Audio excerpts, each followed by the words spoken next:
यदि इन रिश्तों में कभी लड़ाई या मनमुख भाव आ जाए तो ऐसे में कैसे सही? वैसे बच्चा, बिना भगवत भाव के कोई भी रिश्ता पुष्ट नहीं रहेगा, क्योंकि कभी प्रतिकूलता उधर से आएगी तो आपका मन निराश हो जाएगा कि इतनी अनुकूलता देने के बाद भी इतनी प्रतिकूलता। और जब हम भगवत भाव रखेंगे तो हम अनुकूलता का भाव रखा ही नहीं, हमने तो भगवत भाव रखा है। जो हमने किया अपने प्रभु के लिए किया, उधर से जो आया मेरे प्रभु का विधान है, इसलिए जोई जोई प्यारो करे सोई मोई भावे, नाराज होने की बात नहीं। किसी भी रिश्ते में किसी भी व्यक्ति से द्वेष या नाराजगी तभी होती है जब हमारी अनुकूलता या प्रतिकूलता की भावना होती है। अपने संबंधों को परम पवित्र बना करके भगवान की प्राप्ति कराने की सामर्थ्य इस समता में है, भगवत दर्शन में, भगवत भाव में है। जब तक भगवत भाव नहीं आएगा तो इन संबंधों का कोई महत्व नहीं। हम आपको बहुत प्यार करते हैं, कल हम मर गए या आपका शरीर पूरा हो गया तो क्या संबंध, लेकिन हमने यदि भगवान माना है तो थे, हैं और रहेंगे।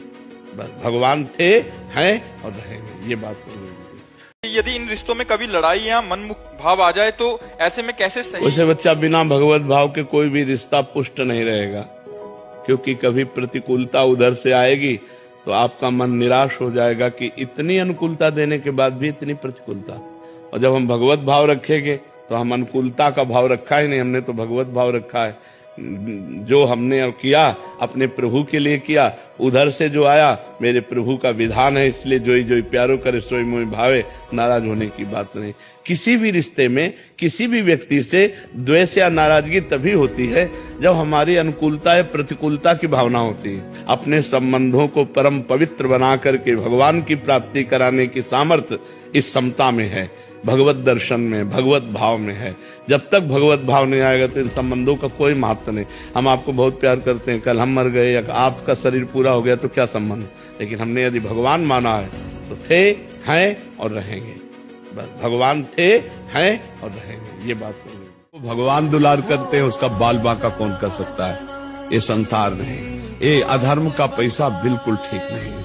पक्का मान लो, ये वो विष है, जब तक तुम खर्चा नहीं करोगे तब तक तो चैन, और जिस दिन तुम उसका प्रयोग शुरू कर दिए तो वो तुम्हारे परिवार में अशांति पैदा कर देगा, तुम में कोई न कोई घटना पैदा करेगा जिससे आप दुख भोगोगे।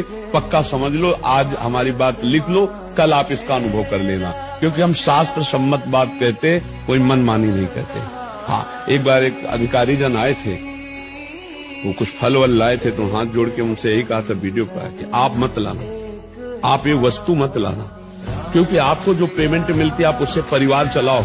ये वस्तुएं दान पुण्य करने की सोचोगे ना तो तुम्हें ऊपरी पैसे की जरूरत पड़ेगी, और ऊपरी पैसा लोगे तो हमारे पास आना बेकार हो गया। हमारे पास आने का मतलब है कि आपके जीवन का परिवर्तन हो, अधर्माचरण छूटे। ये तो फायदा क्या हुआ? यहाँ आकर फिर बातचीत करने का मतलब क्या रहा? यहाँ आने का तो जिसको भगवान दुलार करते हैं उसका बाल बांका कौन कर सकता है? ये संसार नहीं, ये अधर्म का पैसा बिल्कुल ठीक नहीं है। पक्का मान लो, ये वो विष है, जब तक तुम खर्चा नहीं करोगे तब तक तो चैन, और जिस दिन तुम उसका प्रयोग शुरू कर दिए तो वो तुम्हारे परिवार में अशांति पैदा कर देगा, तुम में कोई न कोई घटना पैदा करेगा जिससे आप दुख भोगोगे। पक्का समझ लो, आज हमारी बात लिख लो, कल आप इसका अनुभव कर लेना, क्योंकि हम शास्त्र सम्मत बात कहते, कोई मनमानी नहीं कहते। हाँ, एक बार एक अधिकारी जन आए थे, वो कुछ फल वल लाए थे, तो हाथ जोड़ के मुझसे यही कहा था वीडियो पर कि आप मत लाना, आप ये वस्तु मत लाना, क्योंकि आपको जो पेमेंट मिलती है आप उससे परिवार चलाओ। ये वस्तुएं दान पुण्य करने की सोचोगे ना तो तुम्हें ऊपरी पैसे की जरूरत पड़ेगी, और ऊपरी पैसा लोगे तो हमारे पास आना बेकार हो गया। हमारे पास आने का मतलब है कि आपके जीवन का परिवर्तन हो, अधर्माचरण छूटे। ये तो फायदा क्या हुआ? यहाँ आकर फिर बातचीत करने का मतलब क्या रहा? यहाँ आने का